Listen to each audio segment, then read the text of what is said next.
Muy buenas noches, después de casi 3 años que vamos a iniciar estas charlas ya presenciales, también las estamos transmitiendo por el Facebook y vamos a iniciar esta semana de liturgia. Como siempre tenemos que iniciar toda acción con la oración. Nos ponemos de pie para hacer nuestra oración. Se les ha dado una estampita, ¿no? Vamos a hacer esa oración tan bonita que es el ofrecimiento del Verbo encarnado. Ahí tienen sus estampitas. Decimos: Padre Santo, por las manos de María, te ofrecemos como víctima al Verbo encarnado, en quien tienes tu complacencias. Impulsados por la caridad que el Espíritu Santo ha derramado en nuestros corazones, nos ofrecemos constantemente en su unión como hostias vivas y nos sacrificaremos por tu amor en las ocasiones que se nos presenten, implorando gracias para el mundo y la Iglesia, especialmente por sus sacerdotes. Jesús, Salvador de los hombres, Dios te salve María, llena eres de gracia, el Señor es contigo. Bendita tú eres entre todas las mujeres, y bendito es el fruto de tu vientre, Jesús.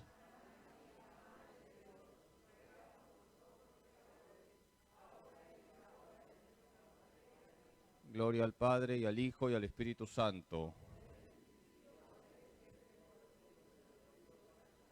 En el nombre del Padre, y del Hijo, y del Espíritu Santo. Pueden sentarse, vamos a comenzar con la charla. Hoy empezamos con un panorama general de la Santa Misa y luego cada día vamos con más profundidad a explicar el sentido de lo que es la liturgia de la palabra, la liturgia de la Eucaristía y al final la centralidad de la misa en la vida cristiana.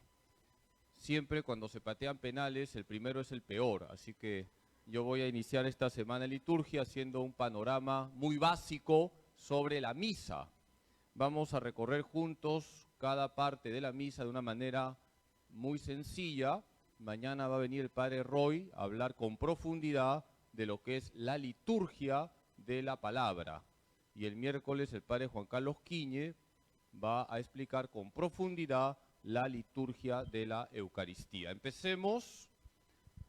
Todos sabemos que la Santa Misa tiene estas partes: ritos iniciales, liturgia de la palabra, liturgia de la Eucaristía y los ritos finales.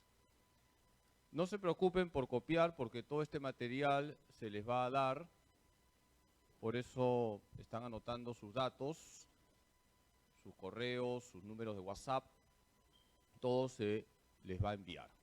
Lo importante es retener las ideas. Comencemos por los ritos iniciales. ¿Cuáles son los ritos iniciales? El beso al altar, la señal de la cruz, el saludo, el acto penitencial, el gloria y la oración colecta. Estos son los ritos iniciales. Y cada rito que hacemos tiene su sentido. Todo en la misa tiene un sentido. Las palabras, los gestos tienen un sentido. Por eso es importante explicar cuál es el significado de cada acto, cada gesto, cada postura que nosotros hacemos en la Santa Misa.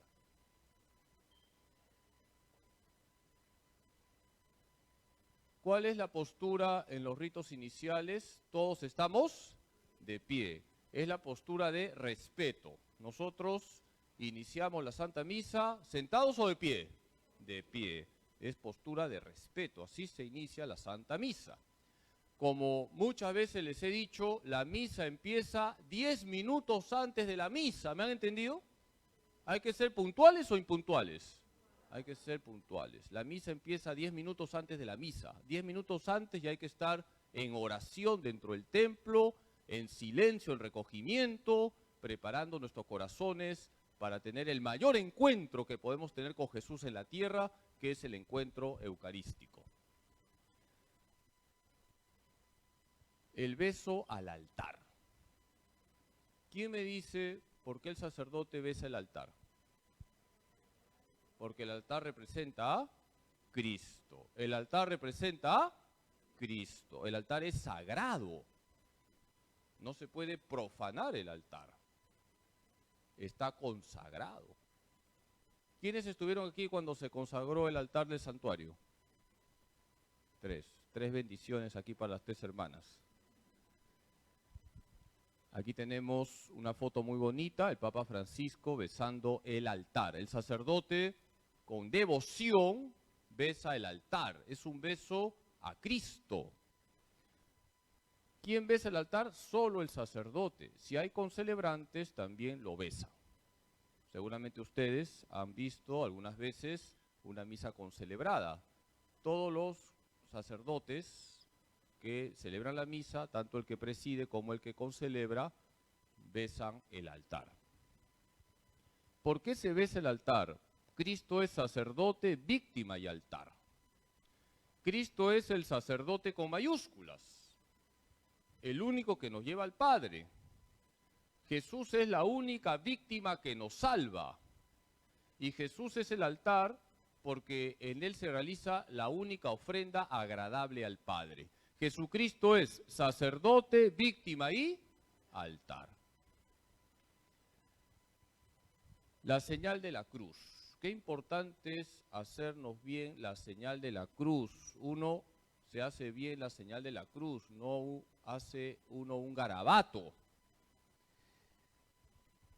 Ahí tenemos otra foto del Santo Padre haciéndose la señal de la cruz. ¿Qué implica hacerse la señal de la cruz? Es una confesión de fe en la Trinidad y en Cristo. Decimos en el nombre del Padre y del Hijo y del Espíritu Santo. Amén. El primer acto de fe que estamos haciendo en la misa nos lleva al primer misterio de nuestra fe. ¿Cuál es el primer misterio de nuestra fe? La Santísima Trinidad. Y además, al hacernos la señal de la cruz, estamos diciendo que uno de la Trinidad murió por nosotros en la cruz. ¿Quién murió por nosotros en la cruz? ¿El Padre, el Hijo o el Espíritu Santo? El Hijo que se ha hecho hombre y se llama Jesucristo. Por lo tanto, cuando nosotros nos hacemos la señal de la cruz, hacemos una confesión de fe en la Trinidad y en Cristo. El saludo es un saludo litúrgico. No es, hermanos, ¿qué tal están? No, no es ese tipo de saludo. El saludo que nosotros vivimos en la Santa Misa es un saludo sagrado. ¿Qué es el saludo? Es una expresión dicha por el sacerdote con la cual se inicia la celebración. Por lo tanto, este saludo tiene un gran significado. El sacerdote, en nombre de Cristo, está saludando a la asamblea. ¿Cuál es el gesto que hace el sacerdote? Abre y cierra los brazos. En el nombre del Padre, y del Hijo y del Espíritu Santo, el Señor esté con ustedes.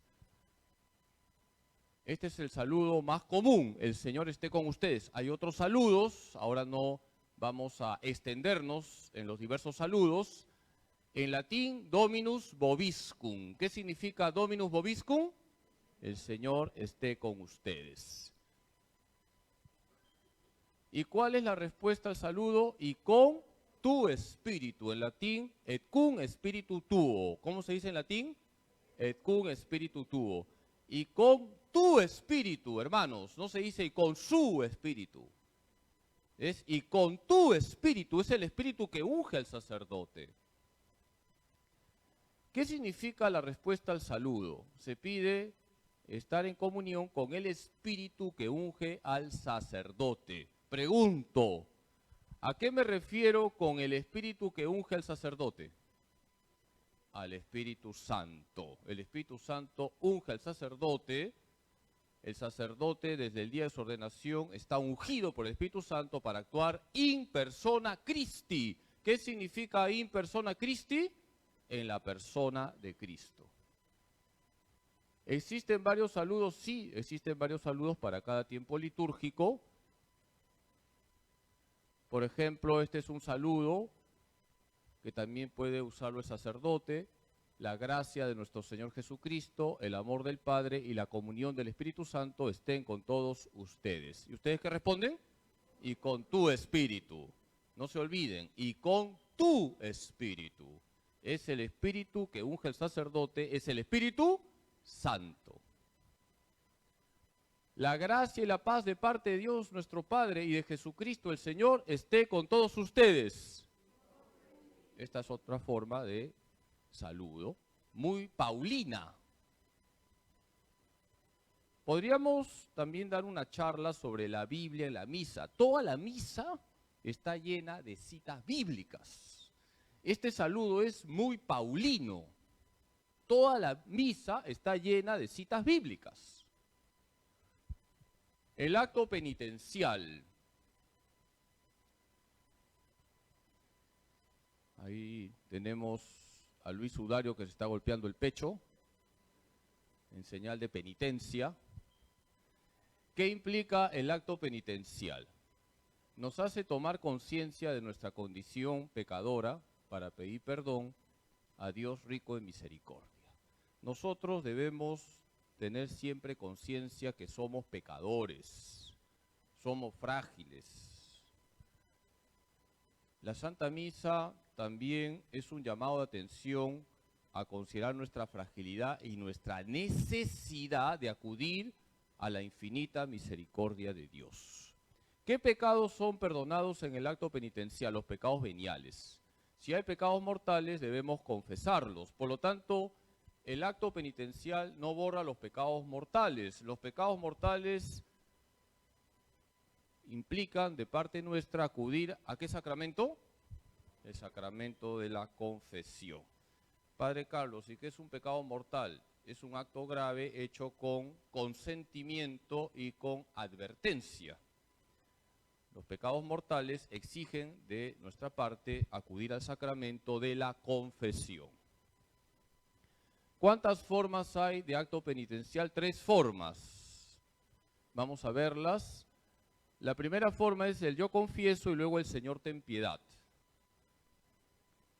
Aquí tenemos el yo confieso, no lo voy a leer, todos ustedes lo saben muy bien recitar. Aquí tenemos el Señor ten piedad, Kyrie eleison, Christe eleison, Kyrie eleison.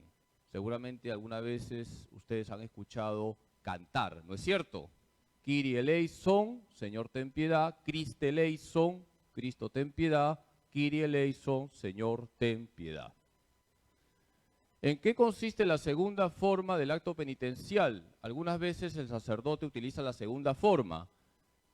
A ver, ustedes responden, la R es respuesta. Señor, ten misericordia de nosotros. Muéstranos, Señor, tu misericordia. Aquí tenemos la segunda forma del acto penitencial.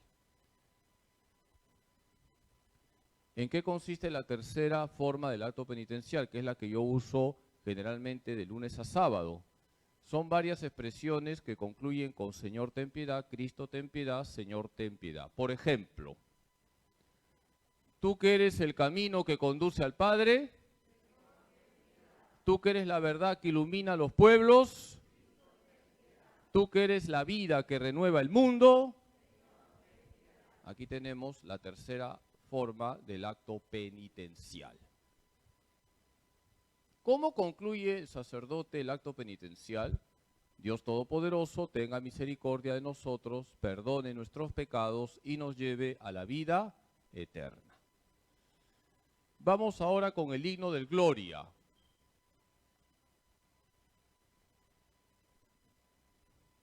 ¿Qué es el Gloria? Es un himno doxológico trinitario.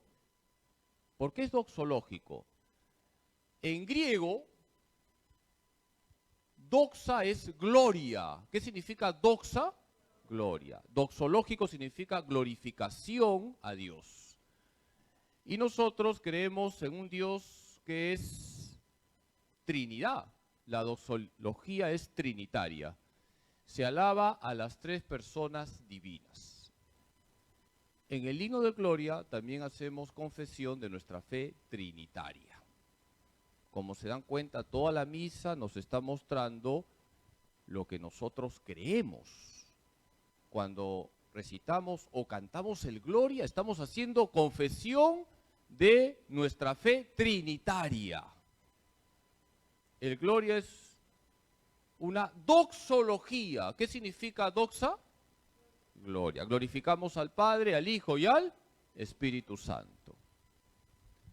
Cuando se recita o canta el himno del Gloria, la misa de domingo, la misa de fiesta, la misa de solemnidad, no se recita ni canta los domingos de Adviento y de Cuaresma. Los domingos de Adviento y los domingos de Cuaresma no se recita, no se canta el Gloria, porque recuerden que el Adviento es también un tiempo penitencial y sobre todo la Cuaresma es el tiempo penitencial por excelencia.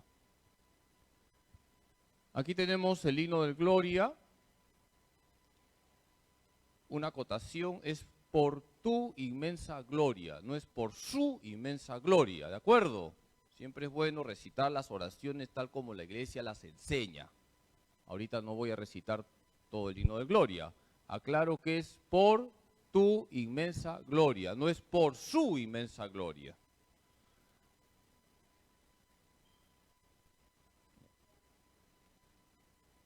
Ah, también, sí.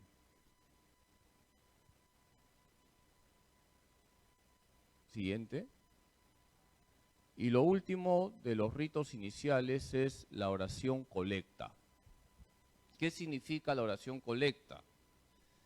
Es la primera oración que hace el sacerdote y que comienza con oremos. Ustedes ven que el sacerdote extiende los brazos.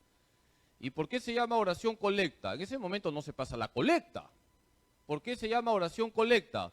Porque el sacerdote va a recoger todas las intenciones de todos los que están celebrando la Santa Misa. Tú tienes que ir a la Santa Misa siempre con intenciones. El sacerdote tiene sus intenciones en su corazón. Tú, ahí donde estás, tienes tus intenciones. Y el sacerdote recoge todas las intenciones. Por eso se llama oración colecta. ¿Qué es la oración colecta? Es la primera oración que recita el sacerdote con la palabra oremos. Entonces ya saben ustedes, cuando ven al sacerdote decir oremos por primera vez en la misa, es la oración colecta. Está recogiendo todas las intenciones que tiene la asamblea. ¿Qué es la asamblea? Es la comunidad que está celebrando en ese momento. ¿Cuál es la postura del sacerdote al recitar la oración colecta? Los brazos extendidos. Está extendiendo los brazos y luego los va a recoger. Por eso lo de colecta, no va a recoger las intenciones de toda la asamblea litúrgica. Aquí tenemos un ejemplo de oración colecta. Oremos, Dios Todopoderoso y Eterno, que con amor generoso desbordas los méritos y deseos de los que te suplican, derrama sobre nosotros tu misericordia para que libres nuestra conciencia de toda inquietud y nos concedas aún aquello que no nos atrevemos a pedir. Por nuestro Señor Jesucristo, tu Hijo, que vive y reina contigo en la unidad del Espíritu Santo y es Dios por los siglos de los siglos. ¿Qué oración es esta? Oración colecta. Entonces, primera tablita para que retengan las ideas. El beso al altar significa que Cristo es sacerdote, víctima y altar. La señal de la cruz, tú estás haciendo un acto de fe, tu fe es trinitaria y Cristo céntrica. El saludo, ahí sientes la presencia de Dios y te das cuenta que el sacerdote está ungido por el Espíritu Santo. Y sea quien sea, ese sacerdote está actuando in persona Christi. En el acto penitencial pides perdón porque tú eres pecador.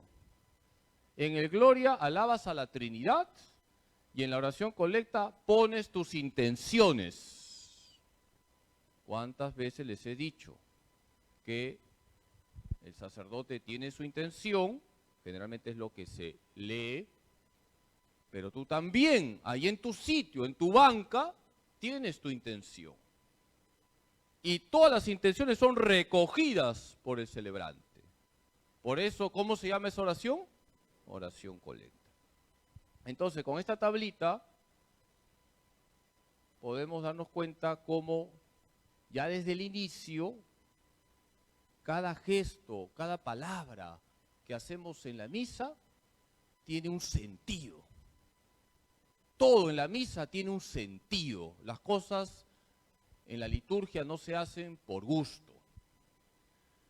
Muy bien, entonces, no se preocupen por copiar, todo esto se les va a enviar a través de una paloma mensajera. Vamos a pasar ahora a la liturgia de la palabra. Mientras van colocando el PowerPoint, les informo que al final pueden hacer ustedes sus preguntas al final de esta charla. Vamos con la liturgia de la palabra. Qué importante es esta parte. ¿Cuántas veces algunas personas preguntan, Padrecito, a veces llego tarde? Dígame usted, ¿a partir de qué parte de la misa ya me vale? 15 minutos antes de la misa te vale. No me preguntes eso. Toda la misa es importante. La liturgia de la palabra es muy importante. En el Concilio Vaticano II la Iglesia enseñó que en la Santa Misa somos alimentados gracias a las dos mesas, la mesa de la palabra y la mesa de la Eucaristía. Está claro que la Eucaristía es el alimento con mayúsculas, pero la liturgia de la palabra es muy importante. ¿En qué consiste la liturgia de la palabra? Es la parte de la Santa Misa en que se proclama la palabra de Dios para ser acogida por los fieles. Por lo tanto, no se puede desperdiciar la palabra de Dios. Un teólogo antiguo, muy conocido para los que han estudiado teología, llamado Orígenes, decía que así como usamos la patena para que no caiga ninguna partícula del cuerpo de Cristo, de la misma manera no se puede desperdiciar ninguna partícula de la palabra de Dios. Así que cuando se proclama la palabra de Dios hay que estar atentos. Por ejemplo, ayer, ¿qué te dijo el Evangelio? Ya se están mirando ya. Hay que dar gracias. Muy bien, han estado atentos. Tenemos la proclamación de la palabra, la homilía, el credo y las peticiones. Todo esto forma parte de la liturgia de la palabra. La proclamación de la palabra, la homilía, el credo y las peticiones. Mañana va a venir el padre Roy Cutire y va a profundizar mucho más de lo que yo les voy a explicar sobre la palabra de Dios. Ahora vamos a hacer un panorama general. Qué importante es venerar la Sagrada Escritura. ¿Qué está haciendo el Papa con la Sagrada Escritura? Está besando la Sagrada Escritura, el Evangeliario, para ser más concretos, el Evangeliario. ¿Qué textos se proclaman? Tenemos primera lectura, Salmo, segunda lectura, cuando es domingo o cuando es solemnidad, y el Evangelio. Fíjense qué riqueza que tenemos cuando se proclama la palabra de Dios. Primera lectura, el Salmo, la segunda lectura, cuando es domingo o solemnidad, y el Evangelio. Cuando es día de semana, como hoy por ejemplo, tenemos solo primera lectura, Salmo y Evangelio. Hoy por ejemplo, en la primera lectura, ¿qué libro de la Biblia hemos proclamado? La carta a los Gálatas. Estamos escuchando ya hace varios días atrás la carta a los Gálatas. Si uno está atento, va siguiendo el orden que nos va explicando Pablo en esa carta tan bonita y tan importante que es la carta a los Gálatas. ¿Cómo se llama el libro donde están las lecturas? Es el leccionario. Por ejemplo, si yo un día, a alguno de ustedes le digo, pásame el leccionario, esto es el leccionario. Aquí están las lecturas que se proclaman en la Santa Misa, el leccionario. Aquí están ordenadas las lecturas y hay diferentes tipos de leccionarios. Ahora no lo vamos a explicar, mañana lo hará el Padre Roy. Hay leccionario para ciclo A, leccionario para ciclo B, leccionario para ciclo C, leccionario para la Misa de los Santos, etcétera. ¿Ya? Ahora que quede claro que donde están las lecturas que se proclaman en la misa se llama leccionario. ¿Cómo están organizadas las lecturas en la Santa Misa? Todos los días menos los domingos en 2 ciclos, 1 y 2. ¿Estamos en qué año? 2022. Entonces, estamos en el ciclo par 2, de lunes a sábado. Los domingos hay 3 ciclos, A, B y C. ¿Ya? Entonces, de lunes a sábado, las lecturas están organizadas en 2 ciclos, 1 y 2, año impar, año par. Y los domingos en 3 ciclos, A, B, C. Para que entiendan, ¿en qué año estamos? ¿En qué ciclo estamos? Por eso ustedes los domingos, todos los domingos del ciclo C, estamos escuchando ¿qué evangelio? San Lucas. Ayer, por ejemplo, si la memoria no me falla, es Lucas 17. Todo este ciclo es el evangelio de Lucas. El próximo año, Dios mediante, si no se da antes la parusía, vamos a tener el 2023, pasamos al ciclo. ¿A qué evangelio vamos a escuchar los domingos? Mateo. Entonces, son 3 ciclos. 2020, 2021, 2022, 2023, 2024. El 2025, Dios mediante, vamos a volver a escuchar otra vez el evangelio según San Lucas. Entonces, son 3 ciclos, ¿ya? Los domingos. Los domingos son 3 ciclos. ¿Cómo debe proclamarse?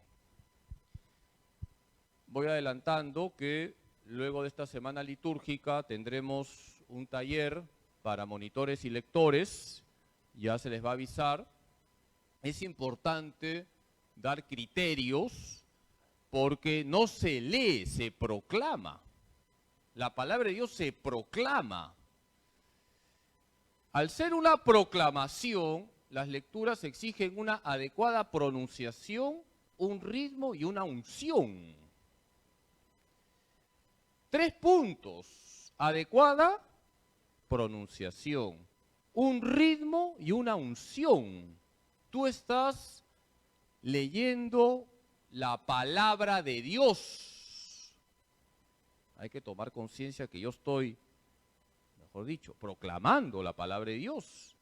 Y por ello tengo que ensayar antes, tengo que llevar a la oración lo que voy a proclamar, tengo que pronunciar bien, debe entenderse, porque si yo no leo bien, no proclamo bien, voy a generar que muchos no escuchen correctamente la palabra de Dios. Y hay que llevar un ritmo, no puede ser ni demasiado rápido ni demasiado lento, y por supuesto una unción, y la unción viene con la oración. ¿De acuerdo? Fíjense que los monjes orientales, en la iglesia ortodoxa, por ejemplo, antes de pintar un ícono, oran y ayunan. Yo no estoy diciendo que ores y ayunes, ¿ah? Pero sí prepárate para proclamar la palabra de Dios. ¿Cómo debe presentarse el lector habiendo ensayado antes y correctamente vestido? Hay que ensayar antes. Es verdad que todos podemos equivocarnos, yo el primero. ¿Cuántas veces me he equivocado? A veces nos ganan los nervios y entonces salen bloopers. Por ejemplo, una vez escuché: tú eres el cerdo del Líbano. ¡Qué raro! Luego vi en el diccionario: tú eres el cardo del Líbano. ya cambia, ¿no es cierto? Tú eres el cerdo del Líbano. Ya se ve que esa persona X se puso nerviosa. Esto también es verídico, ¿ah? Los camiones del Señor no son nuestros camiones. Los caminos del Señor no son nuestros caminos. Y todo el mundo repitiendo como loros, además. Entonces es importante ensayar, rezar. Y si uno se equivoca, santa paz, porque todos nos equivocamos. Yo el primero. Pero en la medida que ensayamos y rezamos, vamos, como se dice en el lenguaje criollo, agarrando cancha.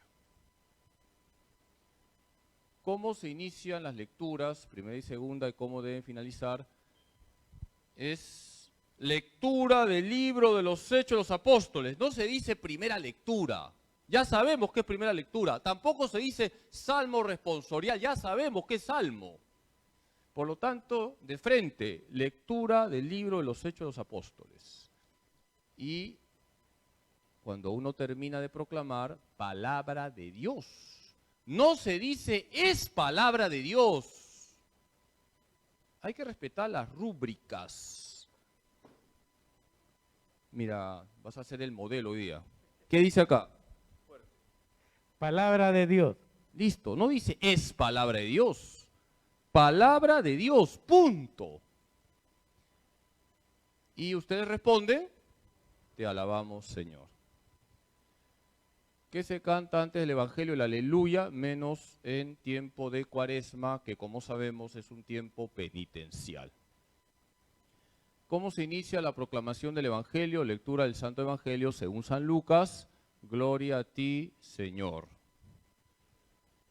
¿Qué gesto se hace cuando se inicia la proclamación del Evangelio? Nos signamos, cruz en la frente, cruz en la boca y cruz en el pecho. Nos hacemos la cruz en la frente, en la boca y en el pecho. Eso se llama signarse, ¿ya? Muchos me preguntan, padrecito, ¿y cómo tengo que colocar los dedos? Bueno, a mí de niño me enseñaron que había que hacer una cruz con los dedos. Eso no está establecido. Así que son cuestiones ya libres, aunque se recomienda hacer una cruz con los dedos. ¿Qué expresan las tres cruces?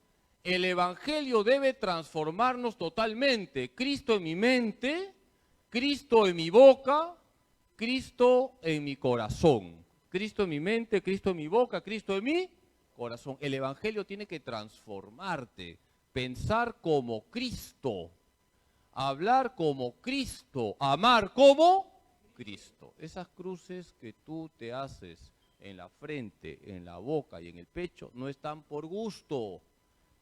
Repito, todo lo que hacemos en la misa tiene un sentido. Por eso cuando termina la misa yo tengo que salir pensando como Jesús, hablando como Jesús y amando como Jesús. ¿Qué hace el sacerdote inmediatamente luego de proclamar el Evangelio y cómo responder? Eleva el leccionario y dice, palabra del Señor.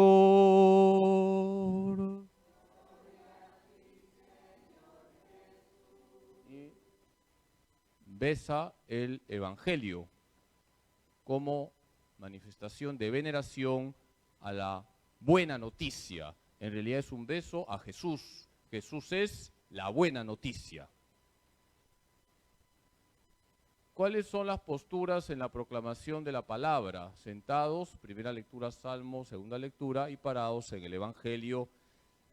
No se olviden que el corazón de la Biblia son los 4 Evangelios. Por eso, cuando uno empieza a leer la Biblia, ¿por dónde tiene que empezar? Por los Evangelios. Los Evangelios son el corazón de la Sagrada Escritura. ¿Qué se pide cuando se proclama la palabra de Dios? Escuchar, acoger y practicar. 3 verbos, ¿cuáles son? Escuchar, acoger y practicar. Ayer escuchabas que Jesús sanó a 10 leprosos, solo uno vuelve a dar gracias. ¿Has escuchado? ¿Has acogido eso? ¿Lo has acogido en tu corazón? Veo que sí, porque he preguntado y han recordado. Ahora, ¿lo hemos practicado? Hoy cuando has comido tu machapecho, ¿Has dicho gracias, Jesús? Sí. Entonces estás practicando el evangelio de ayer. La homilía. Ahí tenemos al Santo Padre haciendo la homilía. ¿Qué es la homilía? Es la explicación que hace el ministro sagrado sobre la palabra de Dios proclamada. ¿Qué significa homilía? Del verbo griego homileín, que significa conversar familiarmente. ¿Qué significa homilía? Viene del griego homileín, que significa conversar familiarmente. El sacerdote es el que hace la homilía, también puede hacerla el diácono, y se trata de iluminar a la asamblea desde la palabra de Dios. Es una conversación familiar donde explicamos la palabra de Dios para dar luces a los fieles. ¿Quién debe hacer la homilía? ¿Solo un ministro sagrado, sacerdote o diácono? Pregunto, ¿un laico puede hacer la homilía? No. ¿Qué puede hacer un laico? Una liturgia de la palabra. Pero la homilía la tiene que hacer ¿quién? El sacerdote o el diácono. Por ejemplo, hay lugares donde faltan sacerdotes, entonces va un diácono a una capilla y comparte la palabra. Puede hacer una liturgia de la palabra, pero lo que hace no es homilía, es un comentario a la palabra de Dios. ¿Qué características debe tener la homilía? Debe ayudar a los fieles a acoger la palabra de Dios, por eso debe ser clara y concreta. Y añadiría otra C corta, ¿no? Clara y concreta. Por eso el sacerdote tiene que preparar la homilía. Dice el Papa Francisco, no lo digo yo, que cuando un sacerdote no prepara la homilía está estafando a los fieles. El sacerdote tiene la gravísima obligación de preparar la homilía. De lo contrario sale una homilía Tarzán, porque se va por las ramas. Por eso es importante la preparación de la homilía. Las malas lenguas dicen que cuando una homilía dura media hora pasa lo siguiente. Los primeros 10 minutos el predicador pone a prueba la fe de la gente. Los segundos 10 minutos el predicador pone a prueba la esperanza de la gente. La gente está esperando que acabe. Y los terceros 10 minutos el predicador pone a prueba la caridad de la gente, porque la gente ya lo está aguantando. Entonces se recomienda que la homilía máximo sea 15 minutos. ¿Cuál es la postura durante la homilía? Sentados, es postura de atención. Además, si en 10 minutos el sacerdote no movió los corazones, se comienzan a mover las bancas. ¿De acuerdo? Vamos con el credo. Ahí tenemos una imagen muy bonita de la iglesia. La iglesia es apostólica y mariana. ¿Qué es el credo? Es la profesión de nuestra fe católica, es nuestra identificación, por eso se llama símbolo de fe. El credo es símbolo de fe, es tu identificación. ¿Cuándo se dice el credo? Cuando es domingo o solemnidad. ¿Cuál es la postura cuando se dice el credo? Parados, que es postura de respeto. ¿Qué tipos de credo se pueden recitar en la Santa Misa? ¿El credo apostólico o el credo niceno-constantinopolitano? El credo apostólico es el credo corto y el credo niceno-constantinopolitano es el llamado credo largo. Vamos a ver si hacemos estampas con el credo niceno-constantinopolitano, porque seguramente la gran mayoría no lo saben de memoria. En cambio, el credo apostólico, al ser más corto, todos ustedes lo saben, ¿no es cierto? Pero el credo niceno-constantinopolitano ya es más complicado aprenderlo de memoria. ¿Por qué se llama credo apostólico? Porque expresa la predicación de los apóstoles Y no se olviden que nuestra fe es apostólica. El credo apostólico, credo corto, recoge la predicación de los apóstoles. ¿Y por qué se llama credo niceno-constantinopolitano? Porque une las enseñanzas de dos concilios, el concilio de Nicea del año 325 y el concilio primero de Constantinopla del año 381. En el concilio de Nicea, el primero de Nicea, se definió dogmáticamente que Jesucristo es verdadero Dios. Y en el concilio primero de Constantinopla se definió dogmáticamente que el Espíritu Santo es Dios. Se une lo que se enseñó en Nicea y Constantinopla, ¿y qué credo sale? Niceno-constantinopolitano. A ver, repitan. Otra vez. Hay un trabalenguas, ¿no? Con Constantinopla. Muy bien. Bien, ahí está el credo, no lo vamos a recitar en este momento. Vayamos a la oración de los fieles. Ahí tenemos a la asamblea en actitud de oración.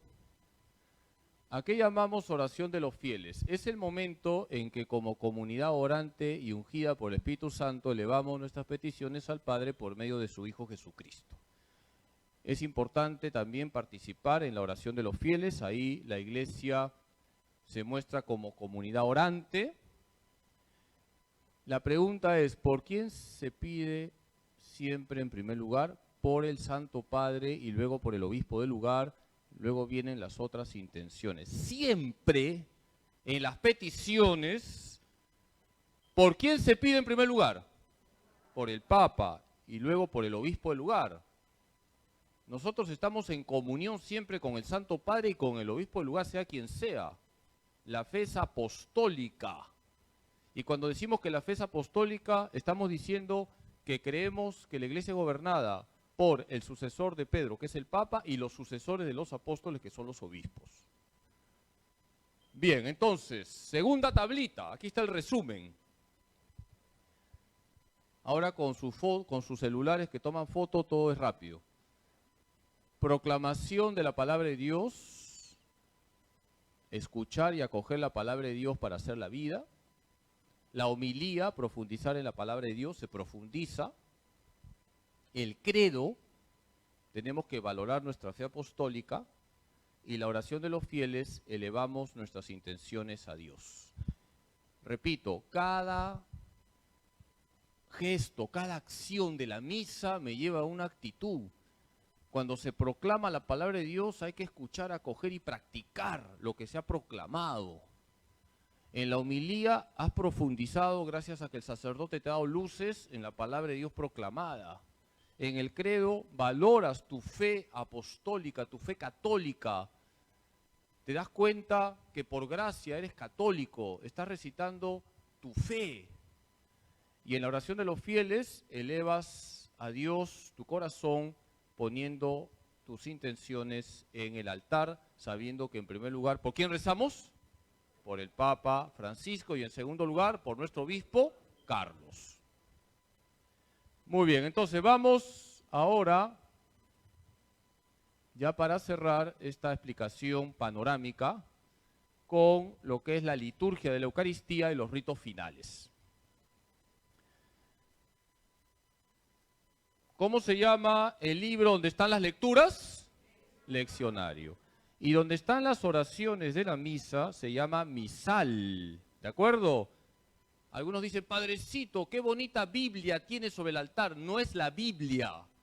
Las oraciones litúrgicas están en este libro. ¿Cómo se llama?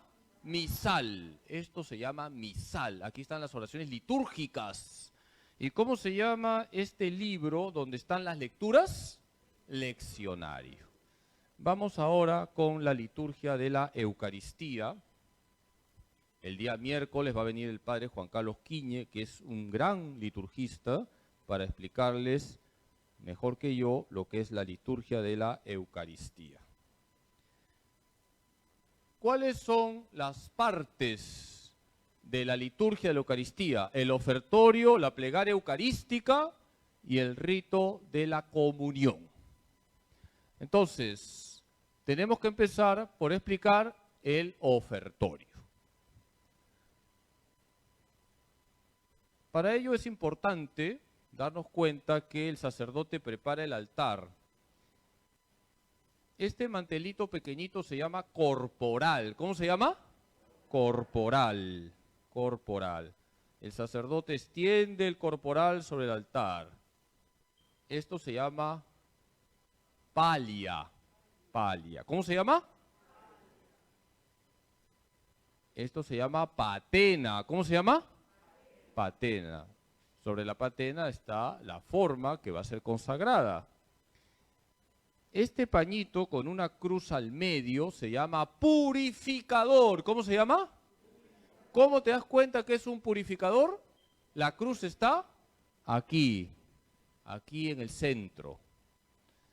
Y esto sirve para limpiar el cáliz. ¿Cómo se llama esto? Cáliz. ¿Cómo se limpia el cáliz? ¿Con cualquier paño? No. ¿Con el purificador? Si yo le digo a alguien, tráeme un purificador de la sacristía, ¿cómo identificas un purificador? Por la crucecita que está aquí al medio. Esto se llama copón. ¿Cómo se llama? El copón. Y esto se llama manutergio. ¿Cómo se llama? Manutergio, y sirve para secarse las manos tras el lavabo. Manutergio. Manutergio sirve para secarse las manos cuando el sacerdote hace el lavabo, ¿ya? Pero para limpiar el cáliz necesito el purificador. A ver, vamos a ver si tienen buena memoria. Si no, deben tomar toda la semana caldo de choros. ¿Cómo se llama esto? Cáliz. ¿Cómo se llama esto? Palia. ¿Cómo se llama esto? Patena. ¿Cómo se llama esto? Copón. ¿Cómo se llama este paño con la cruz al medio? Purificador. ¿Cómo se llama este paño que tiene la cruz aquí en un extremo? Manutergio. ¿Y cómo se llama este mantelito chiquito? Corporal. ¿Ya? Es importante que sepan estos términos. Entonces, ¿qué es el ofertorio? Es el momento en que se ofrece a Dios el pan y el vino. Es la presentación de los dones, pan de trigo y vino de la vid. Pan de trigo, no pan de camote, no pan de papa, pan de trigo. Y vino de la vid, vino de la vid. No licor de manzana, vino de la vid. Por eso es importante que esté certificado el vino que se usa en la Santa Misa. ¿Qué sentido tiene la gota de agua que el ministro echa en el cáliz con el vino? Expresa a la humanidad que se unirá a Cristo para participar de su vida. Ustedes se han dado cuenta que cuando el sacerdote prepara el cáliz, luego de echar el vino, echa una gotita de agua. ¿Se han dado cuenta, no es cierto? Esa gotita de agua tiene su significado. Esa gotita está representando a la humanidad que se unirá a Cristo para participar de su vida. Es decir, la humanidad se va a empapar en la sangre redentora de Cristo. El sacerdote dice en secreto, ustedes no lo escuchan, el agua unida al vino sea signo de nuestra participación en la vida divina de quien ha querido compartir nuestra condición humana. Esta oración la dice el sacerdote en secreto cuando está echando la gotita de agua al vino. ¿Qué tipo de oración hace el sacerdote? Se bendice a Dios porque gracias a él podemos ofrecerle los dones. Es lo que se llama la veracá. Veracá es una palabra hebrea que significa bendición. ¿Qué significa veracá? Esto es tomado de la liturgia judía, la veracá, la bendición. Nosotros bendecimos a Dios por los dones de la creación, por el pan, fruto de la tierra y del trabajo del hombre, por el vino, fruto de la vid y del trabajo del hombre. Todo esto ustedes ya lo saben.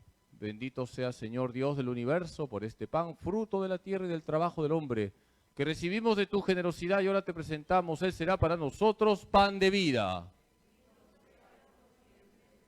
Bendito sea, Señor Dios del universo, por este vino, fruto de la vida y del trabajo del hombre, que recibimos de tu generosidad y ahora te presentamos. Él será para nosotros bebida de salvación.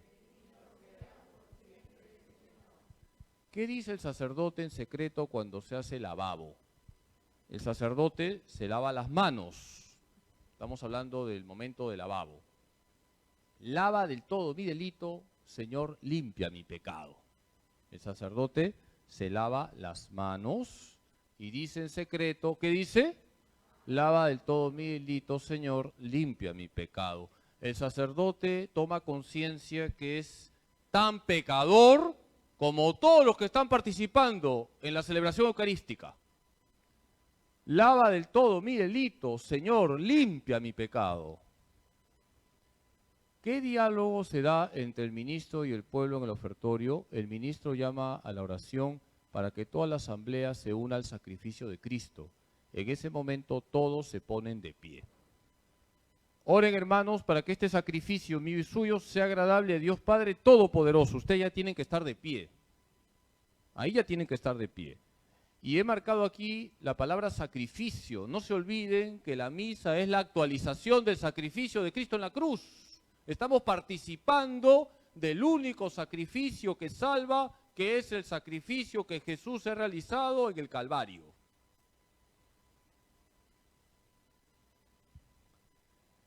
El Señor reciba de tus manos este sacrificio para alabanza y gloria de su nombre, para nuestro bien y el de toda su santa iglesia. Eso es lo que ustedes dicen.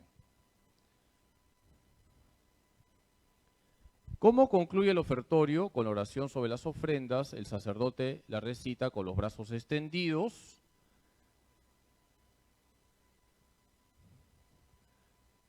Aquí tenemos una oración sobre las ofrendas.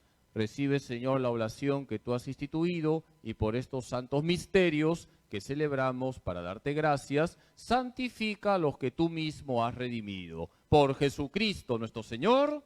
Amén. Entonces, esta oración que el sacerdote hace luego del lavabo, luego de que ha hecho las ofrendas, se llama la oración de la oblación, que es la oración sobre las ofrendas.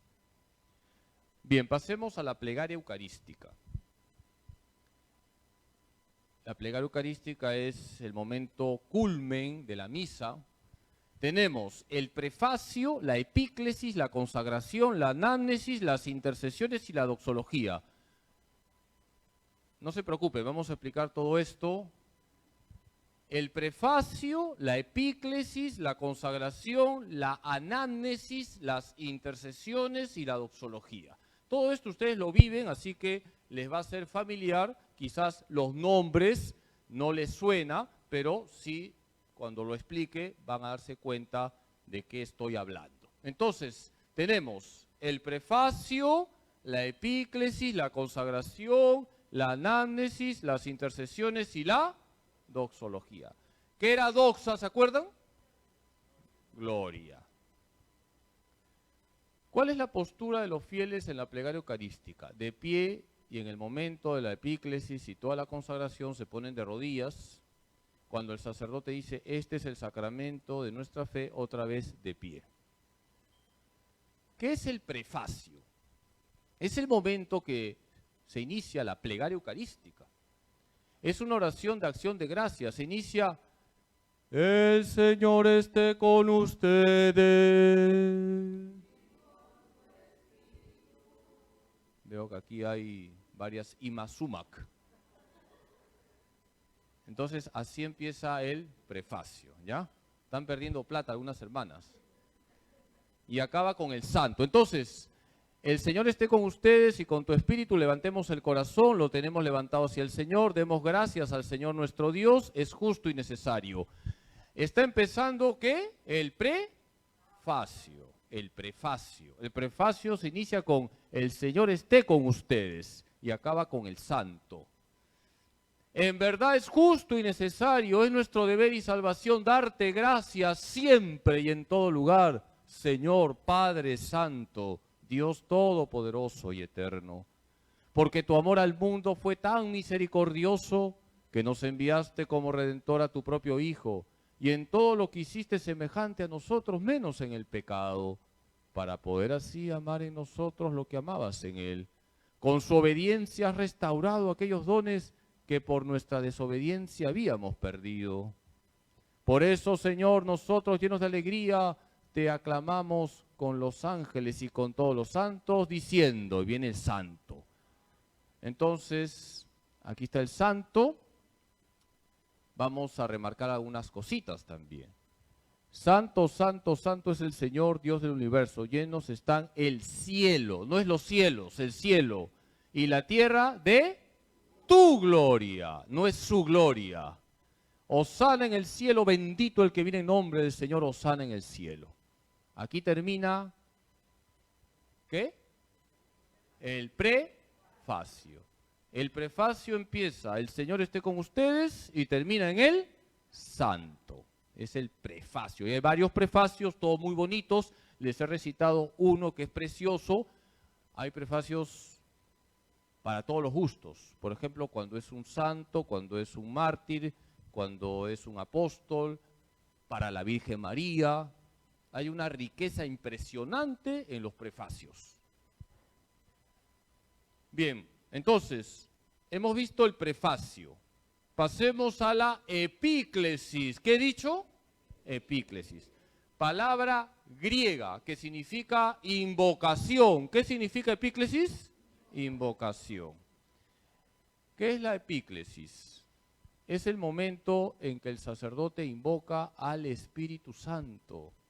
El sacerdote coloca sus manos extendidas sobre las ofrendas. Ustedes se dan cuenta, ¿no es cierto? Cuando el sacerdote hace así, ¿no es cierto? ¿A quién va a invocar? Al Espíritu Santo. Y fíjense, hace sombra. Hace sombra. Eso recuerda un pasaje bíblico. El Espíritu Santo vendrá sobre ti y el poder del Altísimo te cubrirá con su sombra. Por eso quien nacerá de ti será santo, será el Hijo de Dios. ¿Quién dijo esas palabras? El ángel Gabriel. ¿A quién? A la Virgen María. Santo eres en verdad, Señor, fuente de toda santidad. Por eso te pedimos que santifiques estos dones con la efusión de tu Espíritu, de manera que se conviertan para nosotros en el cuerpo y la sangre de Jesucristo nuestro Señor. Qué importante es el Espíritu Santo, hermanos.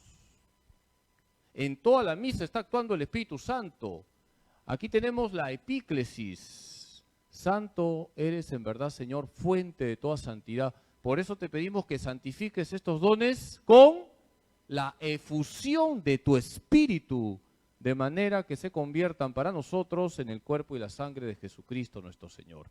El Espíritu Santo viene y el pan y el vino se convierten en el cuerpo, la sangre, el alma y la divinidad de nuestro Señor Jesucristo. Gracias a la fuerza vivificante del Espíritu Santo, Cristo resucitado, Cristo glorioso, se hace presente en el altar. Entonces, hemos visto el prefacio, la epíclesis. Ahora, ¿qué vamos a ver? La consagración. ¿Qué es la consagración? Es el momento en que el sacerdote recita las palabras de la institución de la Eucaristía. En ese momento se realiza la transustanciación. A ver, repitan, transustanciación. El cuarto concilio de Letrán del año 1215 definió dogmáticamente lo que es la transustanciación. La transustanciación consiste en que el pan y el vino dejan de ser pan y vino y se convierten en el cuerpo, la sangre, el alma y la divinidad de nuestro Señor Jesucristo. Ya no hay pan, ya no hay vino, ha cambiado la sustancia de pan y la sustancia de vino. Tenemos el cuerpo, la sangre, el alma y la divinidad de nuestro Señor Jesucristo. ¿Cómo debemos considerar el momento de la consagración? Es el corazón de la celebración. La postura es de rodillas. Si no se puede, parados. Debemos adorar a Jesús Eucaristía. La postura es estar de rodillas.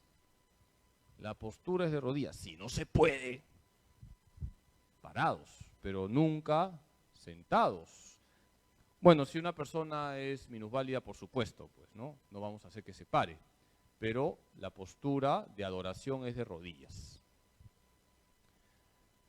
Aquí tenemos las palabras de la consagración, ya no las voy a repetir, ustedes las saben, son las palabras que Jesús dijo en la última cena. Estamos en el corazón de la celebración, que es la consagración. El sacerdote, luego de consagrar, dice: este es el sacramento de nuestra fe.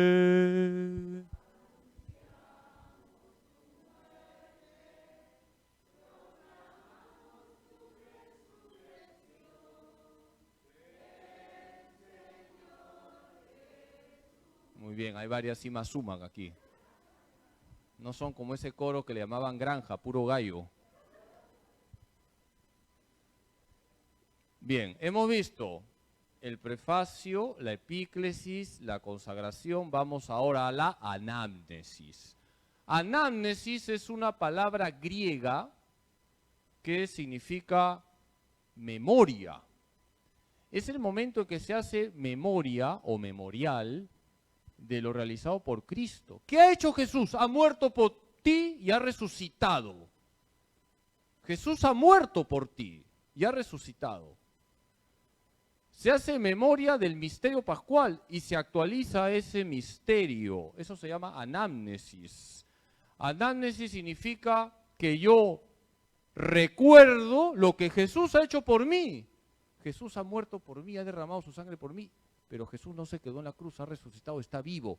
El memorial que se celebra en la misa es la actualización de la muerte de Cristo en la cruz y su gloriosa resurrección. Así, Padre, al celebrar ahora el memorial de la muerte y resurrección de tu Hijo, te ofrecemos el pan de vida y el cáliz de salvación y te damos gracias porque nos haces dignos de servirte en tu presencia. Se ha hecho anamnesis. ¿Qué es la anamnesis? Memorial. ¿Se hace memoria de qué? De la muerte y la resurrección de Jesús. ¿Pero es un acontecimiento del pasado o es actual? Es actual. Por lo tanto, memoria en la liturgia no es una cuestión de recordar algo pasado simplemente, sino que se actualiza ese acontecimiento. ¿Qué son las intercesiones? A ver, recordemos lo que estamos diciendo. Estamos hablando de la plegaria eucarística. El prefacio, luego viene la epíclesis, luego viene la consagra, luego viene la anamnesis y luego vienen las intercesiones. ¿Qué significa eso, Padrecito? Es el momento en que se menciona la comunión de los santos que vive la Iglesia. Vamos a mencionar a quienes están en el cielo. Vamos a rezar por las almas del purgatorio y vamos a recordar a aquellos que nos acompañan en la tierra, porque somos iglesia peregrina. Aquí tenemos los tres estados de la iglesia. Los que están en el cielo, ¿qué iglesia son? Iglesia triunfante o iglesia celestial. Las almas del purgatorio son iglesia purgante, iglesia que se purifica. Y nosotros que estamos en la tierra, iglesia peregrina o iglesia militante. En la Santa Misa tenemos la comunión que se da en toda la iglesia. Te pedimos humildemente que el Espíritu Santo, fíjense otra vez el Espíritu Santo, congregue en la unidad cuantos participamos del cuerpo y la sangre de Cristo. Acuérdate, Señor, de tu iglesia extendida por toda la tierra. ¿Qué iglesia es esta? Agua Viva. ¿Qué iglesia? ¿Celestial, purgante o militante? Militante. Es la iglesia militante. Acuérdate, Señor, de tu iglesia extendida por toda la tierra. Y con el Papa Francisco, con nuestro obispo Carlos y todos los pastores que cuidan de tu pueblo, llévala a su perfección por la caridad. Estos son los momentos de las intercesiones. Voy a rezar por el Papa, por el obispo del lugar, por la iglesia que está peregrinando en este mundo. Iglesia militante, iglesia peregrina. ¿De acuerdo? Acuérdate también de nuestros hermanos que se durmieron en la esperanza de la resurrección y de todos los que han muerto en tu misericordia. admítelos a contemplar la luz de tu rostro. ¿Qué iglesia es? Purgante, iglesia que se purifica. Estamos ahora rezando por nuestros difuntos. Acuérdate también de nuestros hermanos que se durmieron en la esperanza de la resurrección y de todos los que han muerto en tu misericordia, admítelos a contemplar la luz de tu rostro. Ahorita estamos rezando por un hermano que se ha dormido también ahí, que descansa en paz. Entonces, aquí recordamos a la iglesia que se purifica, ¿ya? Ten misericordia de todos nosotros, y así con María, la Virgen Madre de Dios, los apóstoles y cuantos vivieron en tu amistad a través de los tiempos, merezcamos por tu Hijo Jesucristo compartir la vida eterna y cantar tus alabanzas. ¿Qué iglesia es? Triunfante. Acudimos a nuestra Madre Santísima en primer lugar, acudimos a los apóstoles, por supuesto antes a San José, y cuantos vivieron en tu amistad a través de los tiempos, merezcamos por tu Hijo Jesucristo compartir la vida eterna y cantar tus alabanzas. Estamos acudiendo a la iglesia celestial. Hay una sola iglesia, por si acaso, ¿ah? Hay una sola iglesia que vive en 3 estados, la iglesia celestial, la iglesia que se purifica y la iglesia peregrina. ¿Y qué es la doxología? ¿Qué es doxa? La doxología es la glorificación que se hace al Padre por Cristo, con Cristo y en Cristo. El sacerdote eleva la patena y el cáliz. Por Cristo, con Él y en Él, a ti Dios Padre omnipotente en la unidad del Espíritu Santo, todo honor y toda gloria por los siglos de los siglos.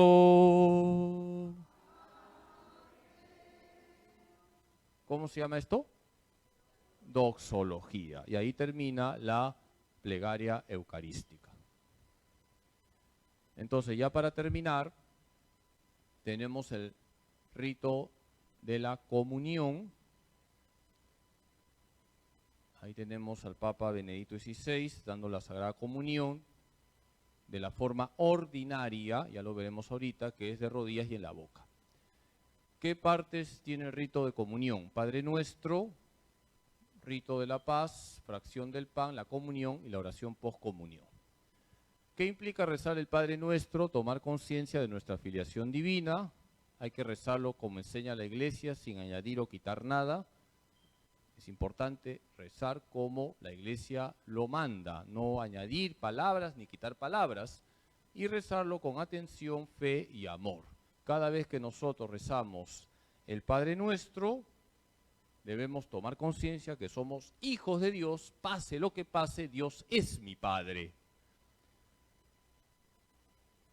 Unas observaciones. Padre Nuestro que estás en el cielo, no es en los cielos.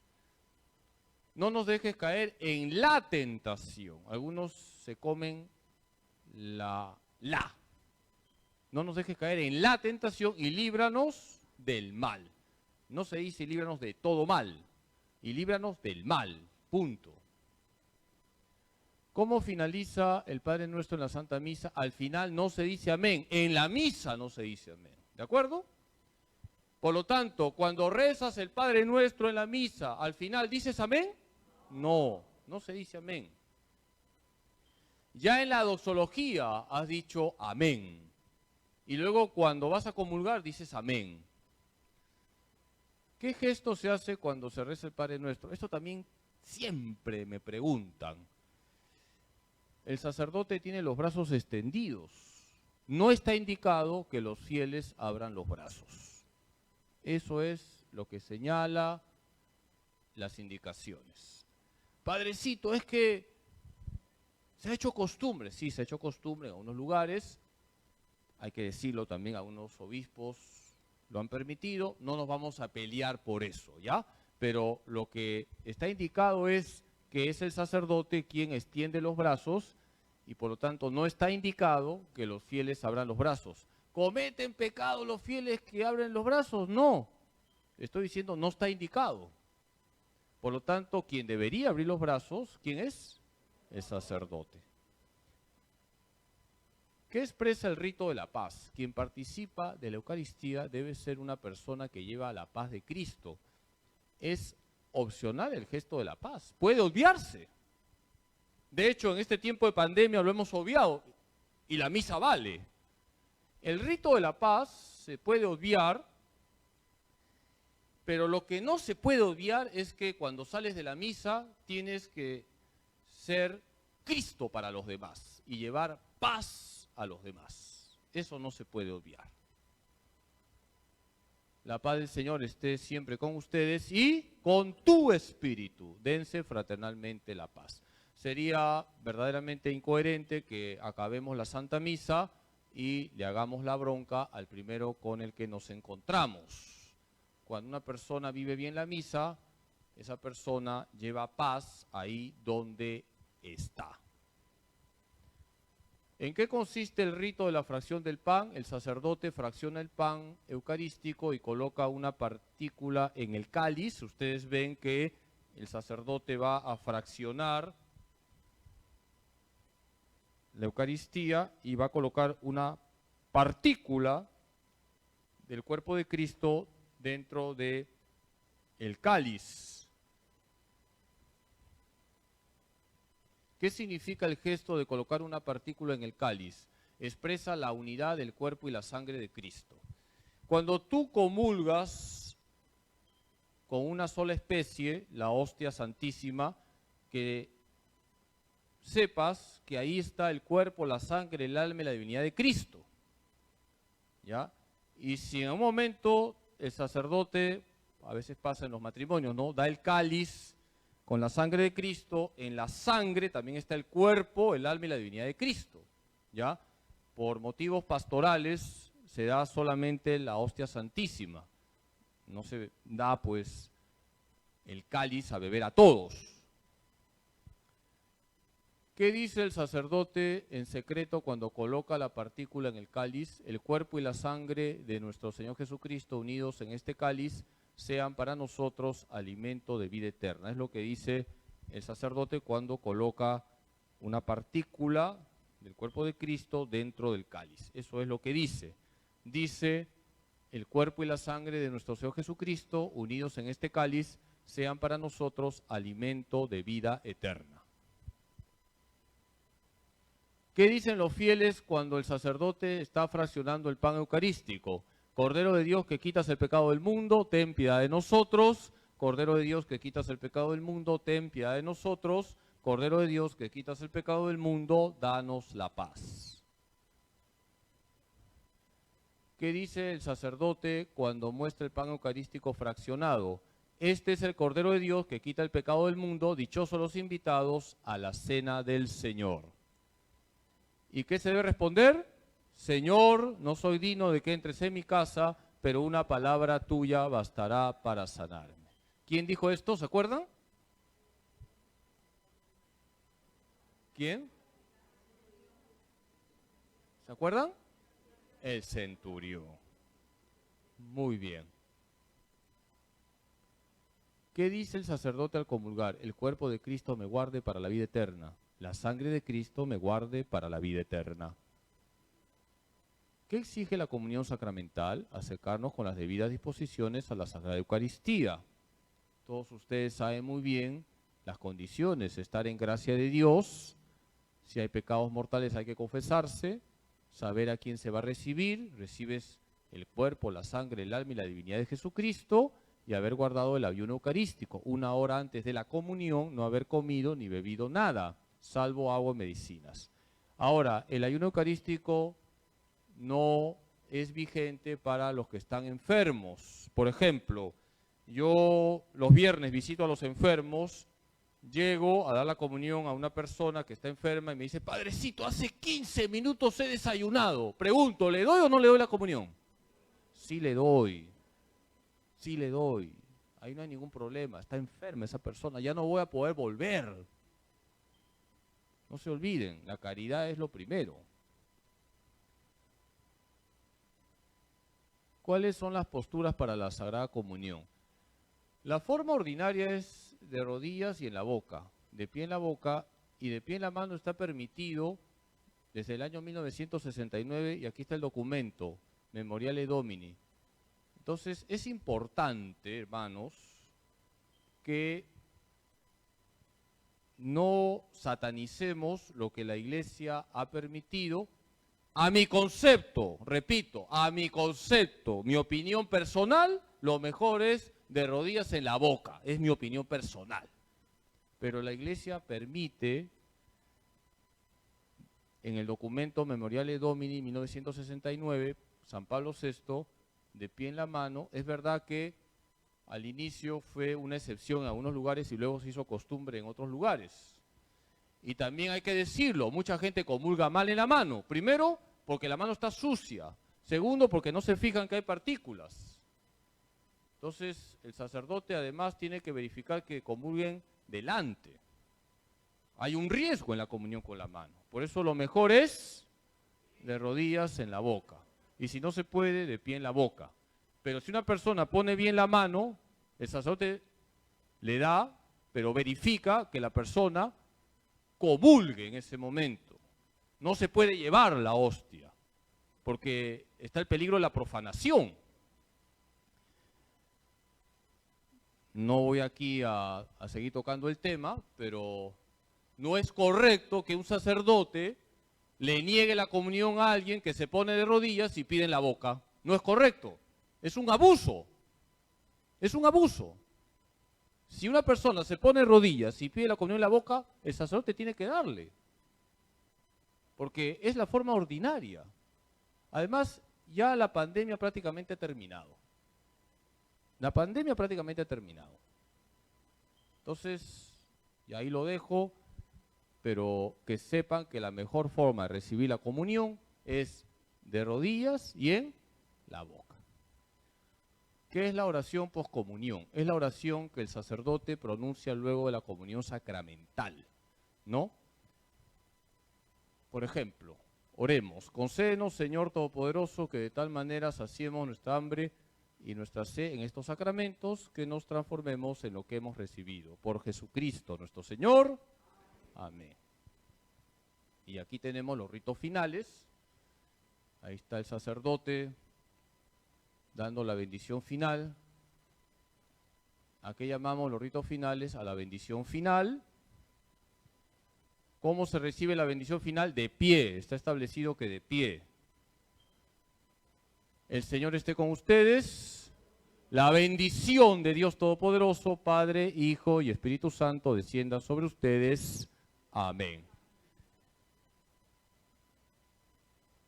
Algunas personas, sobre todo los que nunca van a misa y solamente van a misa cuando es misa de difuntos, están esperando estas 4 palabras.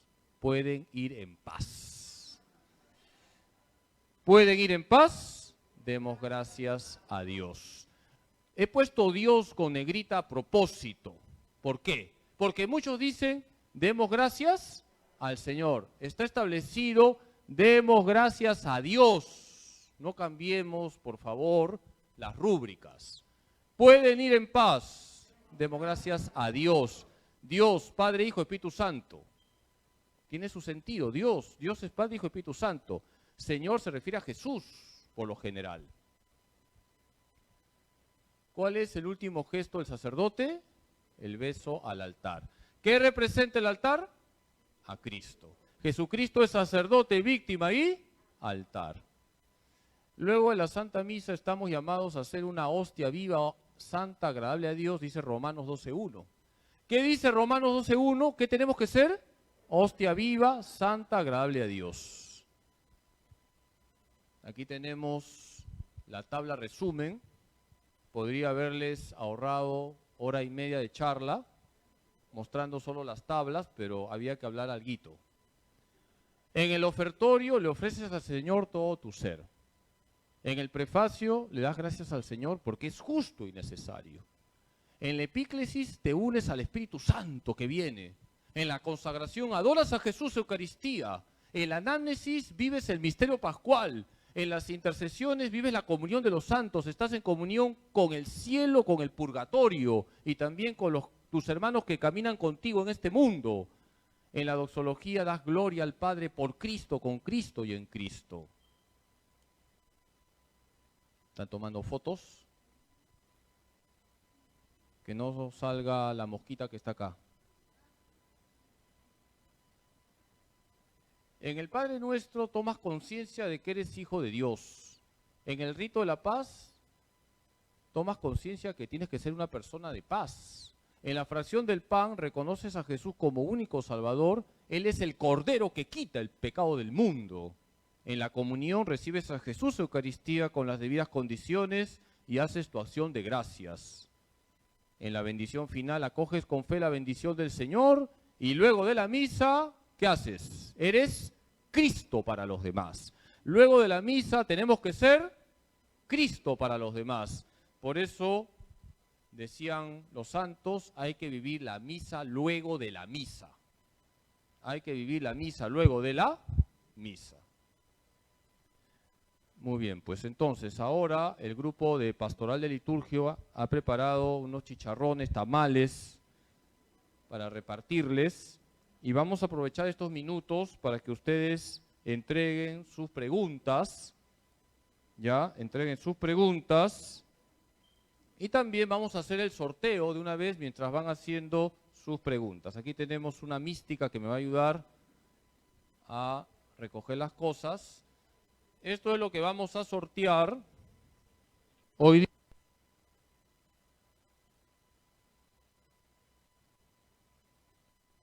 Todos los días vamos a hacer sorteos. Vamos a sortear un rosario muy bonito. Vamos a sortear 2 libros sobre reflexiones en tiempo.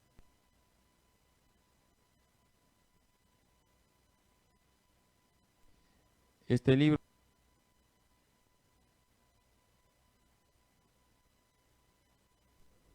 y este escapulario de la Virgen del Carmen, un escapulario bien grande, para que se vayan de frente al cielo sin pasar por el purgatorio. Entonces,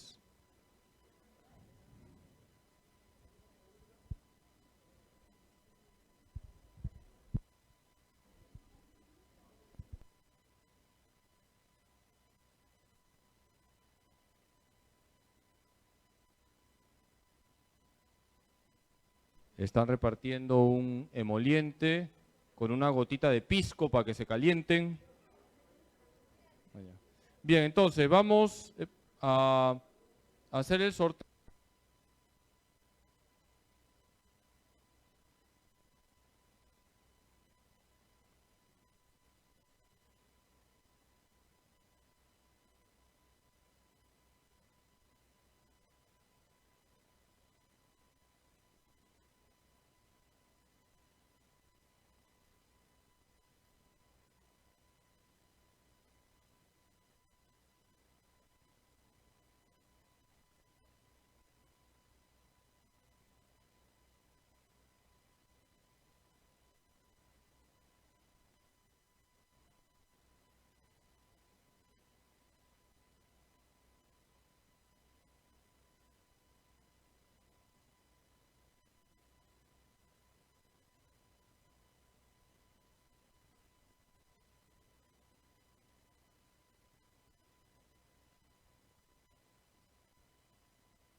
Sí, sí. 33, 34, 33, 34, 33, ya se fue, 34, 33. A ver, 34, 10, 34, 10, 34, 10. Ahí está. 34. 34, 10. Aquí tenemos 34. Perfecto. Este libro de reflexiones. Tenemos ahora el 34, 32.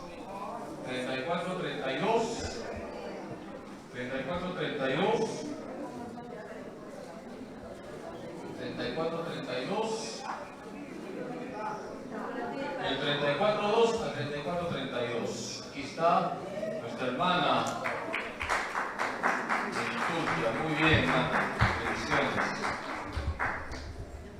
Y el último regalito, el número 3407.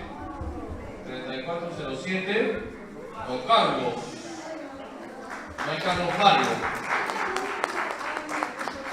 Muy bien, don Carlos. Bendiciones.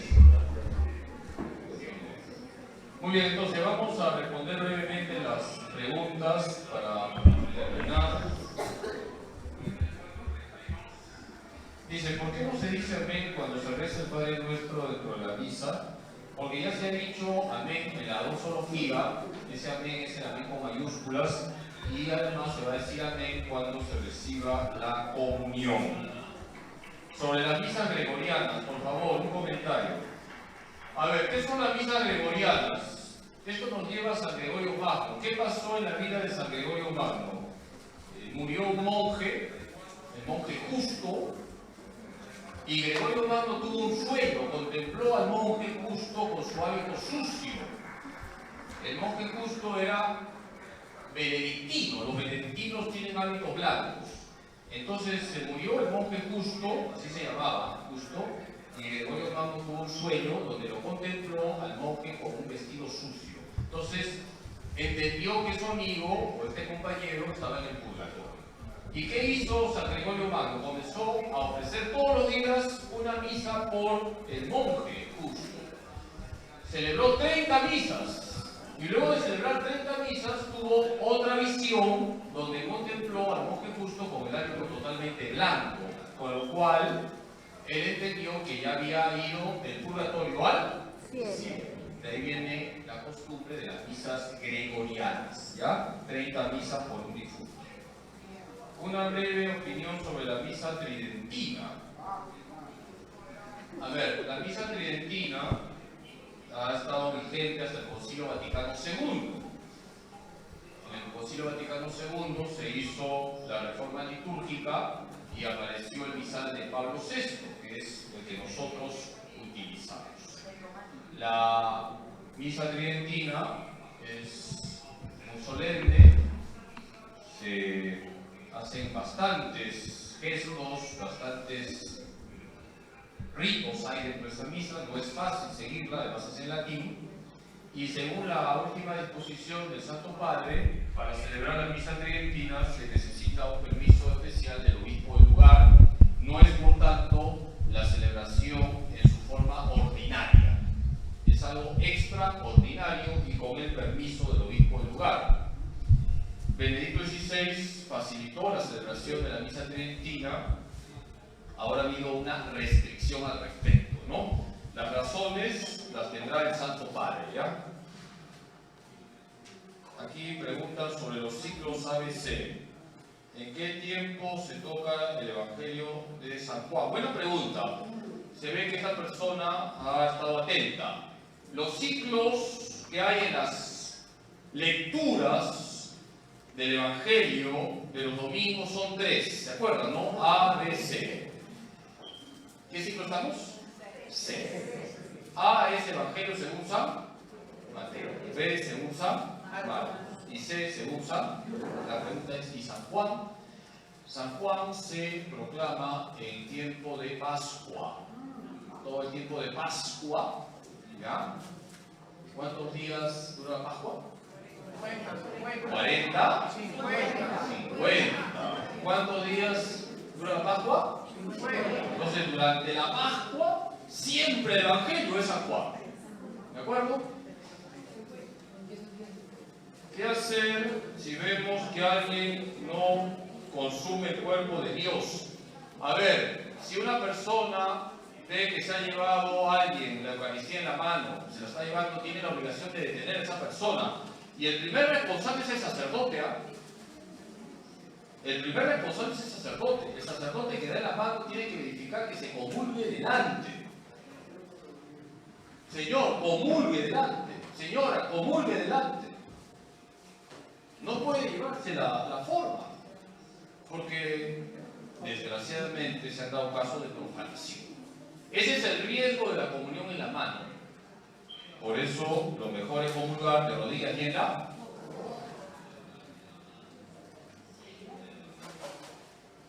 ¿Cómo me dejo sorprender por el misterio? Qué pregunta más elevada, estoy ahorita levitando. ¿Cómo me dejo sorprender por el misterio? A ver, cada misa hay que vivirla mejor que la del día anterior. En algunas sacristías, ahí donde el sacerdote se reviste, hay un letrerito que dice: sacerdote, celebra esta misa como tu primera misa, como tu única misa, como tu última misa. Así tienes que celebrar cada misa, como tu primera misa, como tu única misa, como tu última misa. Que cada misa sea una novedad para ti, porque vas a meterte con todo tu ser en la celebración y así vas a dejarte sorprender por el misterio.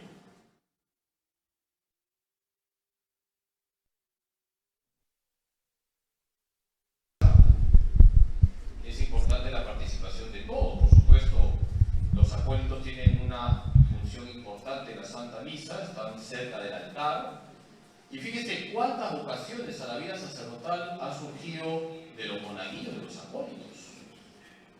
Por eso se recomienda que los acólitos, los monaguillos, sean un semillero de vocaciones. Así que si es importante ser acólito, pregunta de San Nicolás Vicente y Ataque.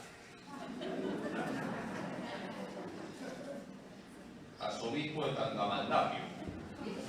En el momento de la consagración, anunciamos tu muerte, proclamamos tu resurrección, ven Señor Jesús. La pregunta es, de pie o de rodillas. En ese momento está establecido que ya se coloquen de pie, ¿ya? Y aquí también hay otro tema, ¿no? En algunos lugares los obispos han señalado que se puede quedar de rodillas hasta la doxología. Por ejemplo, yo sé que en Cañete, ¿no? Se ponen de pie la doxología. Entonces el obispo puede también regular esto, pero que quede claro que la consagración siempre es de rodillas, salvo que uno no pueda, ¿ya? La consagración siempre es de rodillas. ¿Por qué? Letra de médico.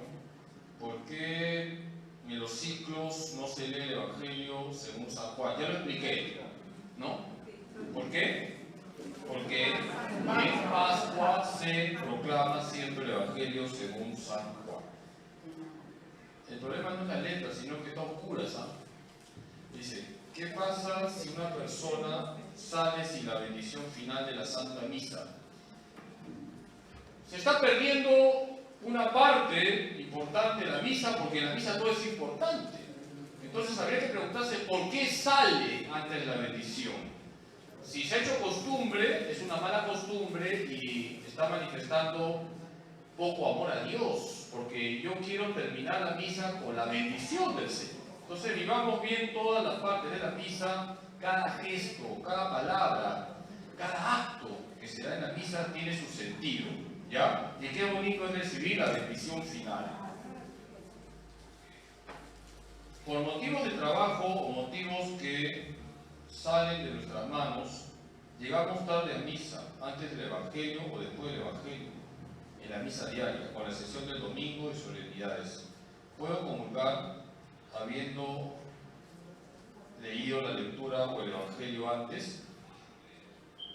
A ver, es una pregunta muy particular, ¿no?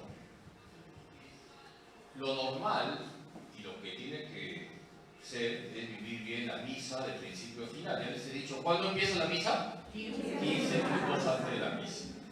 Ahora, esta hermana pregunta un caso concreto que es su situación, sus circunstancias, que por el trabajo ella no puede llegar a tiempo.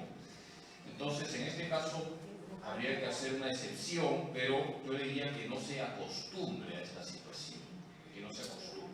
No es lo ideal, no es lo ideal. Valoro que quiera venir a misa todos los días. Valoro esto y le felicito porque está manifestando su deseo de comulgar todos los días. Entonces, dado que ella dice que no va a llegar porque su trabajo, su horario se lo impide, es una situación extraordinaria y yo le diría que trate de que sea algo ordinario el que viva completa la misa, ¿no? De repente buscar un horario que le acomode y si no, bueno, por el momento puede ella acercarse a comulgar, pero lo que estaría mal es que piense que es algo ordinario lo que le está pasando, ¿ya? Si una persona se acostumbra a llegar tarde por su culpa, que no es el caso de esta hermana no puede llegar por el trabajo, entonces si una persona se acostumbra a llegar tarde siempre, pudiendo venir temprano, esa persona debe confesarse porque está denotando falta de amor a Dios, ¿ya? Si de vez en cuando llegas tarde porque te pasó algo, la combi se chocó o tuviste que atender a un enfermo, bueno, comulga nomás, es algo anecdótico lo que te ha pasado, pero si todas las veces que vienes a misa llegas tarde por tu culpa, repito, por tu culpa, deberías confesarte porque estás demostrando descuido en tu trato con Jesús Eucaristía. Y la última pregunta, ¿es importante que los sacerdotes canten las oraciones en la Santa Misa? Bueno, hay partes que se pueden cantar, no es obligatorio. Yo canto solo las partes que estoy entonado, pues, porque hay otras partes que ya me superan y puedo hacer que pierdan la fe, ¿no? Entonces sería bonito cantar toda la misa, pero este pecador tiene sus límites, ¿no? Así que solamente canto algunas partes que ustedes muy bien ya saben. Y me da risa porque cuando estuve mal de la garganta, que fue 3 días, y gracias a que todos los días me dieron sopa de quibón, me recuperé. Muchos me escribían, padrecito, no está cantando, no está cantando. Y sobre todo me decían, porque hay algunas señoras, si lo cuento para que se rían, que me dicen que yo soy el despertador de sus hijos. ¿No? Dicen que ponen la misa a 7 de la mañana y cuando digo, el Señor esté con ustedes, dicen que levantan a todo volumen y despiertan a sus hijos. Entonces, el despertador no estaba funcionando 3 días. Entonces, me dio risa, ya por lo menos 2 señoras me han dicho eso, ¿no? Entonces, la pregunta es interesante, ¿no? Y sería bonito también cantar el Evangelio. Alguna vez han venido sacerdotes aquí que han cantado todo el Evangelio, pero eso depende mucho del celebrante, si tiene ese don, el don del canto. Muy bien, hermanos, hemos terminado, me alegra. Ya, a ver, el Facebook, así hay como, ha habido 300 personas conectadas en el Facebook, sí. En la consagración, ¿se puede pedir por las almas que descansan en paz? Por supuesto, ¿no? En la consagración y en toda la misa estamos constantemente poniendo intenciones sobre el altar. Ustedes ven que el sacerdote hace este gesto, ¿no? Ahí el sacerdote también está orando y yo siempre pongo que sepan en el altar a mi comunidad parroquial. Ustedes están ahí metidos en el cáliz, ¿no? Y tú en tu sitio también coloca tus intenciones sobre el altar. Padre Carlos, ¿es correcto cantar aplaudiendo "Ten piedad, Señor, ten piedad"? Es un acto penitencial y los gestos tienen que expresar lo que estamos rezando. Yo me acuerdo una vez en una parroquia, me invitaron a iniciar la cuaresma, no voy a decir el nombre de la parroquia, era miércoles de ceniza y yo me tuve que contener la risa porque el canto de entrada era es tiempo de conversión, vamos a pedir perdón, y todo el mundo estaba bailando. Entonces, no va pues. Si es tiempo de conversión y estás bailando, entonces el canto tiene que expresar el tiempo litúrgico que estamos viviendo y también los gestos tienen que expresar el tiempo litúrgico que nosotros estamos celebrando. Padre, el silencio dentro de la Eucaristía, ¿en qué momento se debe emplear? En muchos momentos, por ejemplo, en la oración colecta, oremos, el sacerdote hace unos segundos de silencio.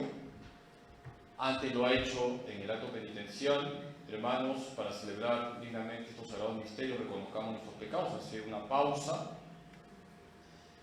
Por supuesto, en el momento de la consagración se hace silencio. Por eso es importante también que la consagración el sacerdote no la haga muy rápido. No quiero criticar a nadie, pero a veces como que estamos, y me incluyo yo, estamos un poco apurados, y decía San José María que en la misa los relojes se detienen. ¿Ya? En la misa los relojes se detienen. Entonces, a lo largo de la misa hay momentos donde se guarda silencio antes de hacer el yo confieso, el Señor ten piedad. Luego el sacerdote dice oremos para que la gente ponga sus intenciones en el momento de la consagración, en el momento de la acción de gracias, luego de comulgar. El silencio es muy importante. El silencio es muy importante. Y por supuesto el silencio antes de la misa. El silencio antes de la misa es fundamental para preparar el corazón de modo que podamos vivir correctamente la Santa Misa. Y eso también tiene que ver con la sacristía, ¿no? Por eso, ¿cuántas veces les he dicho, antes de la misa no me toquen la puerta? Yo estoy rezando, el sacerdote tiene la obligación de rezar ante la misa. ¿No? Antes de la misa no se toca la puerta de la sacristía, el sacerdote está en oración, ¿no? Está en oración. Entonces, es importante valorar el silencio antes de la misa, durante la misa y luego de la misa también unos minutos para hacer la acción de gracias. ¿Por qué a la Eucaristía se le llama misa? Buena pregunta, porque cuando se celebraba en latín, lo último que decía el sacerdote era ite missa est. Ite missa est, que significa están enviados. ¿Ya? ¿Qué significa ite missa est? Están enviados. Luego de que te has encontrado con Cristo, Cristo te envía para anunciar el Evangelio. Es la misa luego de la misa. Padre, cuando finaliza la misa y usted da la bendición, ¿debemos de imitarlo santiguándonos o esperar con las manos abiertas pegadas al muslo? Gracias, Padre Carlos. Las manos abiertas pegadas al muslo. Me estoy imaginando cómo es eso. A ver, el Señor esté con ustedes. La bendición de Dios Todopoderoso, Padre, Hijo y Espíritu Santo, descienda sobre ustedes y permanezca para siempre. Ustedes hacen así y ya está, ¿no? O sea, no es necesario que estén así, ¿no? ¿Ya? Simplemente se santiguan ustedes, se santiguan. ¿Ya? Padre, ¿está permitido acólitos niñas? He visto en algunas parroquias. No está prohibido, a ver, voy a explicar esto con mucha delicadeza. No está prohibido, pero no se aconseja por lo que ya he dicho. ¿Qué he dicho? Que las vocaciones sacerdotales tienen como uno de sus ámbitos los monaguillos y acólitos. Entonces siempre se ha visto, y esto es parte, digamos, de la tradición piadosa de la Iglesia, el hecho de que muchas vocaciones sacerdotales surgen de los monaguillos y los acólitos. Entonces, cuando a veces, y eso ha pasado en otras parroquias, se hace mixto el tema, niñas, niños, que repito, no está prohibido, pasa pues que ya después ahí surgen ya los enamorados, etcétera, y se pierden vocaciones, ¿no? Entonces, en ese sentido, por un tema vocacional, se habla siempre de preferir niñitos para monaguillos y acólitos, lo cual no es discriminación, ¿no? Porque ser acólito o monaguillo no es ningún privilegio, es un servicio. ¿En el santo se puede aplaudir? A ver, ese es otro tema que hay que evitar, el ser rígido, ¿no? No se puede, rígido, y ser flexible en un sentido extremo, es decir, relajado, ¿no? Entonces, Yo comprendo que hay comunidades que han sido educadas, por ejemplo, siempre con cantos donde aplauden, etc. Y yo cuando voy a unas comunidades esas, respeto la costumbre que ha sido inculcada por los pastores que han tenido esas comunidades, ¿no? Ahora, mi opinión personal es que yo personalmente no soy de aplaudir, ¿ya? Personalmente, ¿no? Hay cantos que podrían ser acompañados con el aplauso y no es pecado que aplaudan, ¿no? Pero personalmente prefiero yo no aplaudir, pero tampoco voy a imponer mi criterio. ¿A qué voy? Que hay cantos que pueden ser acompañados con aplausos y no es pecado y no se está desacralizando la liturgia, pero siempre de preferencia es, pienso yo, no hacer demasiado ruido, demasiado barullo, porque también puede alterar el tema del recogimiento interior que debe estar presente en la asamblea. Cuando se dice alma de Cristo, ¿hay que estar de rodillas o de pie? Esa es otra pregunta que muchos hacen, ¿no? Padrecito, he comulgado, ¿qué tengo que hacer? Aquí también tenemos que ser flexibles, repito, no hay que ser ni rígidos ni relajados. Puedes estar sentadito, puedes estar de rodillas, puedes estar de pie, aunque no es lo más común, generalmente las personas se ponen de rodillas para hacer su acción de gracias o se sientan para hacer su acción de gracias. Aquí no hay una rúbrica que te diga cómo tienes que estar. Lo importante es que hagas bien tu acción de gracias. El alma de Cristo es una oración de acción de gracias, que la hagas bien, que le des gracias de verdad a Jesús porque ha visitado tu corazón. Cuando uno no puede comulgar, se acerca a la cola de la comunión y con los brazos cruzados sobre el pecho para recibir la bendición del sacerdote en vez de comulgar. Al final, ¿se hace la comunión espiritual igual? Sí, pero eso no es muy común. Eso lo he visto más en España. Cuando he estado en España, iban a veces a la Santa Misa anglicanos, ortodoxos, que no comulgan, pero se acercaban a la cola de la comunión y decían, Padre, bendígame, y tú le bendecías y está permitido bendecirle, pero no es lo más común, ¿no? Las personas que no pueden comulgar se quedan en su sitio y hacen la comunión espiritual. Y la comunión espiritual tiene su valor. Además, cuando una persona sabe que no puede comulgar, porque está en pecado mortal, porque es conviviente, etc., y no se acerca a comulgar, eso le agrada mucho a Dios, porque está manifestando obediencia a Dios y a la Santa Madre Iglesia. Si se recibe ya la bendición al finalizar la misa, ¿es necesario pedir bendición con agua bendita al terminarla? Sí. Estrictamente hablando, ya es suficiente la bendición, además el agua de tamaño natural, ¿no? Que hace el sacerdote. A ver, el Papa Francisco narra esta anécdota que creo que a todos los sacerdotes nos ha pasado, ¿no? Él cuenta que estaba saliendo de un santuario con un sacerdote que era liturgista, estos pues estrictos, rígidos, ¿no? Estaba saliendo del santuario y se acercó una abuelita y le dice al sacerdote que estaba al lado del Papa, entonces no era el Papa, era un padrecito normal, Padrecito, bendigan, y el sacerdote liturgista, doctor en liturgia, le dice, señora, ya le he dado la bendición, esa es la bendición litúrgica. Y el Papa, Jorge Mario Bergoglio, la llama a la abuelita, hijita, te bendigo, ¿no? Entonces, ¿a qué voy? Que si alguien te pide la bendición, le das la bendición nomás, pero que sepan que ya al acabar la misa, ya recibiste la bendición, con mayúsculas, la bendición litúrgica. Esa es la bendición con mayúsculas, ¿no? La final. Ahora, si alguien se acerca, como pasa acá, ¿no? Que tocan la puerta al toque, además, no ni siquiera esperan que te cambies, ¿no? Que es otro tema. Cuando acaba la misa, ¿qué dice el sentido común? El padrecito va a ir a la sacristía, se va a quitar la casulla, se va a quitar la estola, se va a quitar el alba, va a rezar unos minutitos. Entonces, no voy a pues, o sea, que apenas uno está entrando, ya están tranquilo, calma, ¿no? Entonces, eso también es importante, porque el sacerdote tiene que hacer acción de gracias, ¿no?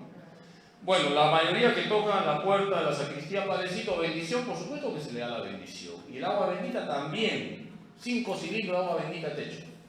Pero que sepas que ya has recibido la bendición con mayúsculas al final de la misa, ¿ya? Bien. ¿Al manutergio también se le puede llamar toalla? No, no es toalla, toalla es toalla, ¿no? El manutergio es este pañito que tiene la cruz aquí en un extremo, ¿ya? Por favor, el credo de Niceno-Constantinopla, ¿cuándo se profesa? Gracias. Podría profesarse toda la misa los domingos. Lo que pasa es que pastoralmente implica entregar a la gente la letra porque no la saben. Hay que ser realistas. Por eso yo en el 99% de las veces que rezo el credo lo rezo con el credo apostólico. Pero vamos a sacar estampas, como se hizo en el Año de la Fe, para que algún domingo recemos el credo niceno-constantinopolitano, que es más largo, pero que tiene tanto valor como el primero, ¿no? El Padre Julio lo reza, ¿no? Sí. Muy bien. ¿Se puede recibir la bendición final de rodillas? Está establecido que de pie. Volvamos otra vez a lo que les he dicho, ni rigidez ni laxismo, ¿no? ¿Es pecado ponerte rodillas? No, pero es importante que todo sea uniforme también, ¿eh?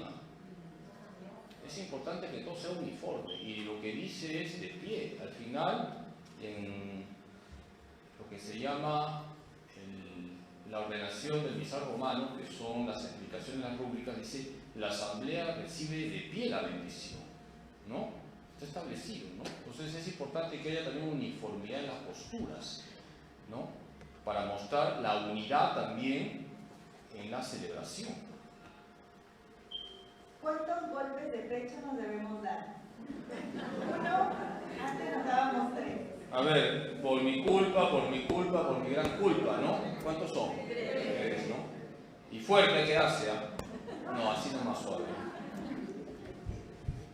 Padre, ¿es necesario catequesis para los coros parroquiales? Gracias. Catequesis para todos, ¿de acuerdo? Para todos, también para los sacerdotes, ¿sabes? Catequesis para todos, ¿no? Y en el caso de los coros, por supuesto, explicarles que hay cantos litúrgicos y cantos no litúrgicos, ¿no? Y también los coros, es otro tema, ¿no?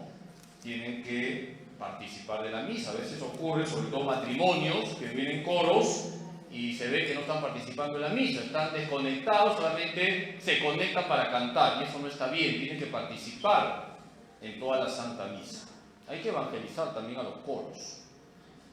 Hace algunos años atrás se hizo un trabajo con todos los coros de la arquidiócesis. Tenían que acreditarse los coros, tenían que acreditarse para poder cantar en matrimonios, y eso implicaba primero darles catequesis y luego que eliminen de su repertorio canciones que no son litúrgicas.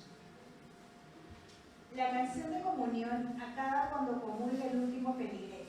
¿Por qué muchas parroquias siguen cantando? Bueno, ese es otro tema donde hay que ser flexibles, ¿no? El sentido común me dice: si ya todos han comulgado, pues pasamos a la acción de gracias, ¿no? Y ya está, ¿no? Pues hay que ver también cada situación concreta, ¿no? Y tener sentido común. El sentido común también es muy importante para todo, incluido la liturgia.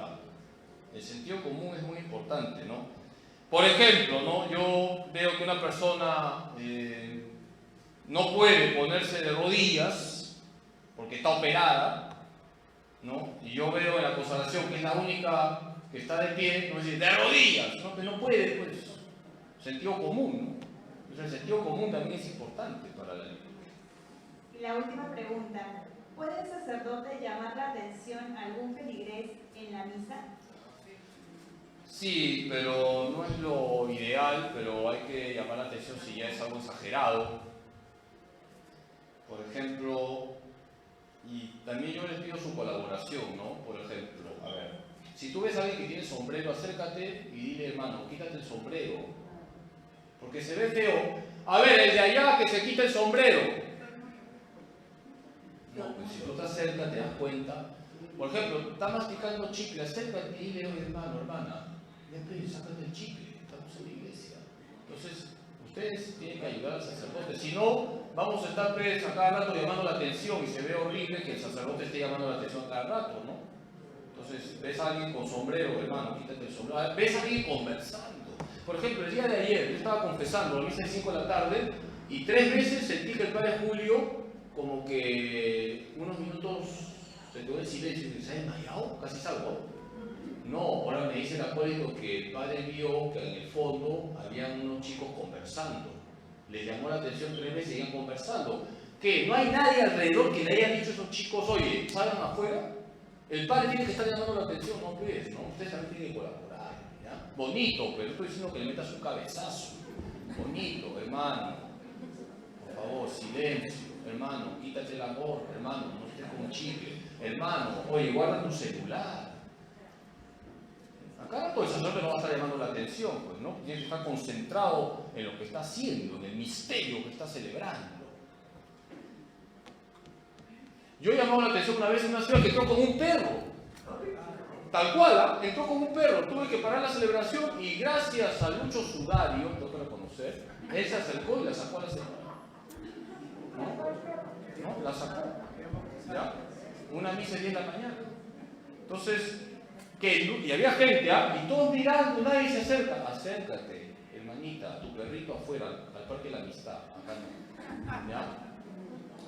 Ya estoy chocando con el tema de las mascotas, pero ese es otro tema, ¿eh? Muy bien, pues, gracias por su paciencia. Y mañana viene el padre Roy, que es un exponente de lujo. Él ha sido maestro de ceremonia del cardenal Juan Luis Cipriani y es el maestro de ceremonia del actual arzobispo, Monseñor Carlos. Y él mañana va a explicar lo que es la liturgia de la palabra. Gracias por su paciencia.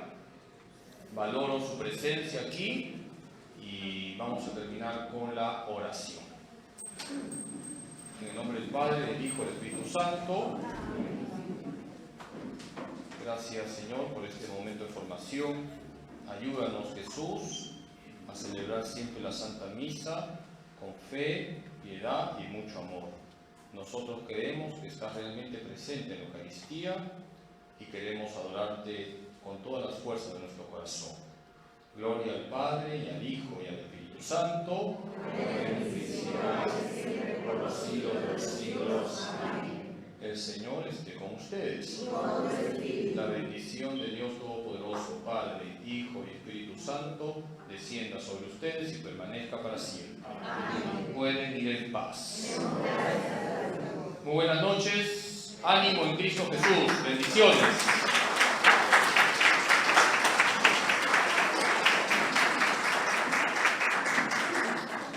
Están invitados a la segunda sesión, 8 de la noche. Habrá rifas también. Y emoliente poderoso.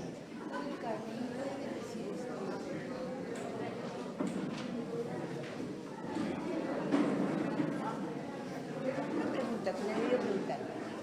¿Qué traducción de la Biblia usan o qué Biblia usan en